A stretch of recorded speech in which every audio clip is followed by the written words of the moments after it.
L'alcool, c'est 3 millions de morts par an dans le monde. Chez les hommes de 15 à 29 ans, c'est 1 décès sur 4, principalement par accident de la route.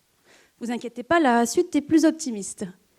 Presque un jeune adulte sur 2 consommant de l'alcool rapporte des habitudes de binge drinking, qui consiste à boire 5 verres d'alcool ou plus pour une fille, 6 ou plus pour un homme en moins de 2 heures. Je parle d'alcool, donc de craving, le terme anglais pour l'envie irrésistible de consommer. Ce craving a des facteurs de risque, c'est-à-dire des éléments qui augmentent la probabilité de le déclencher. Ici, je m'intéresse aux pensées négatives, comme l'inquiétude centrée sur le futur et la rumination sur le passé. Ces deux-là sont les pensées répétitives négatives. Ces éléments constituent les fondements de ma thèse, car je m'intéresse à la manière dont les personnes vont les gérer. Et il existe 2 modes de gestion de ces pensées. Le mode dysfonctionnel, centré sur le futur ou le passé, et le mode adapté, centré sur le présent.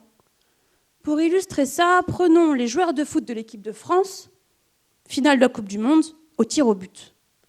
En mode dysfonctionnel, le joueur va se concentrer sur le futur, sur les conséquences de son tir. Il loupe. Alors qu'en mode adapté, le joueur se concentre sur comment tirer, sur le présent. Il marque, on est à nouveau champion du monde. Génial. Mais ce mode de gestion adapté fonctionne seulement si les ressources cognitives nécessaires sont mobilisées. Celle à laquelle je m'intéresse, c'est la capacité d'inhibition. Votre cerveau, face à plusieurs stimulations, fait le tri et traite de manière différente chaque information en fonction de son importance.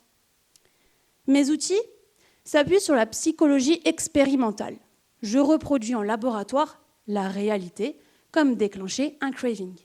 J'ai donc ouvert un bar au sein de mon laboratoire de recherche où j'accueille les étudiants. Je vous rassure, je ne les fais pas boire, je leur fais sentir leur alcool préféré afin de déclencher une éventuelle envie de consommer.